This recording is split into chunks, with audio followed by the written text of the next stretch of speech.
Assalamu alaikum wa rahmatullahi. Barakallahu fikum pour vos cours. Alhamdulillah, c'est une grande ni'mah de vous écouter. Allahumma barik. Je voulais savoir si la personne qui est à l'agonie peut voir l'ange de la mort. Barakallahu fikum.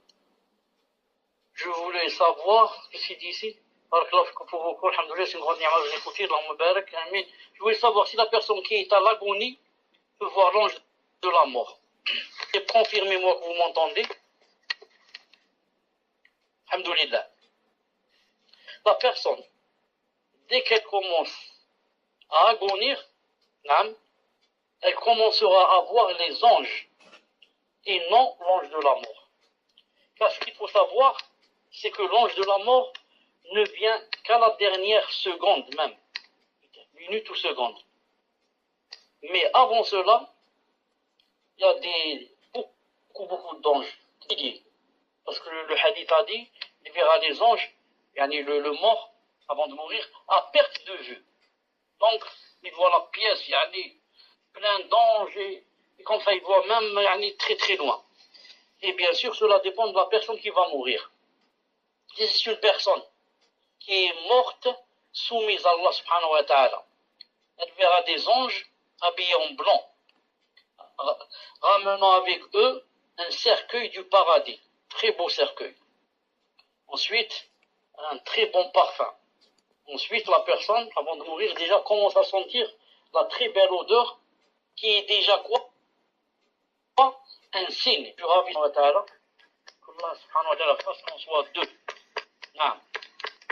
Et si la personne, par contre, est morte dans le coffre, Allah ta'ala nous préserve, elle verra, quand c'est le moment de l'agonie, des milliers d'anges habillés en noir. Vous voyez la différence entre le noir et le blanc. Le noir, c'est le signe du chagrin, de la tristesse, de la colère d'Allah subhanahu wa ta'ala. Et le blanc, c'est le contraire. Habillés en noir, ramenant avec le cercueil de l'enfer. Allah subhanahu wa ta'ala nous préserve. Un cercueil de l'enfer. Et ramenant aussi un cercueil plein de feu. Déjà, le défunt, on va le mettre dans ce cercueil plein de feu. Il va déjà s'enflammer dans cette dunya. Et avec une très très mauvaise odeur, ils vont sentir. Dans les deux cas, ensuite les anges aidants, qu'est-ce qu'ils vont faire? Ils vont essayer de faire monter l'âme qui est dans le corps. L'âme qui est dans le corps, elle est où exactement? Elle est dans tout le corps, dans les veines, partout. Donc, c'est pas facile de la faire sortir. Il faut des anges pour la faire sortir. Et ils vont commencer à la faire sortir des orteils et à la faire monter.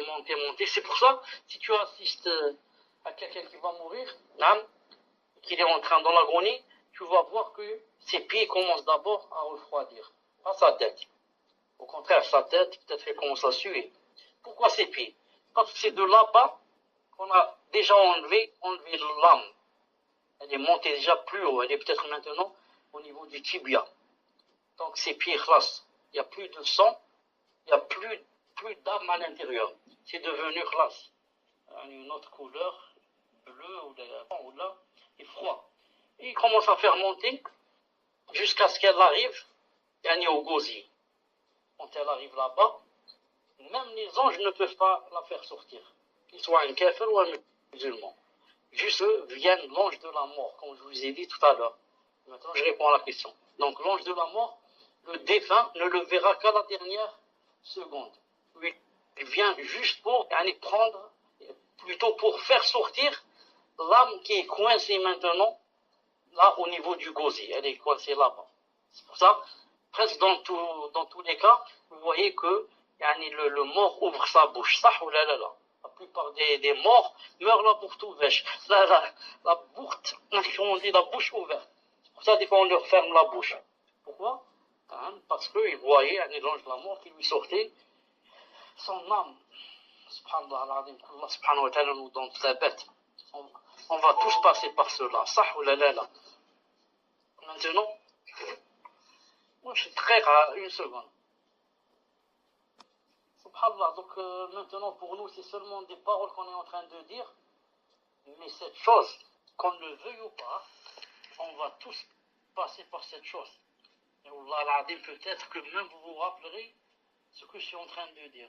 Vous direz peut-être, subhanallah, j'ai entendu ça et c'est vrai, maintenant je vis ça, c'est pas je l'entends, je vis.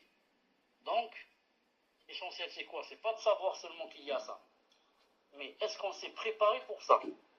Est-ce qu'on s'est préparé? Alhamdoulilah, Allah nous a donné cette faveur, on est musulmans, alhamdoulilah. Imaginez qu'on soit des kuffars, hein? Oui, musulmans, alhamdoulilah. Déjà une grande faveur. Voilà la réponse. L'ange de la mort viendra à la dernière seconde pour faire sortir l'âme. Et quand il la sort, c'est même pas lui qui s'en occupe après. Ce sont les anges qui la reprennent pour la mettre, comme j'ai dit, dans le cercueil, s'il est bien ou s'il est mauvais. D'après la personne. Tfadlal.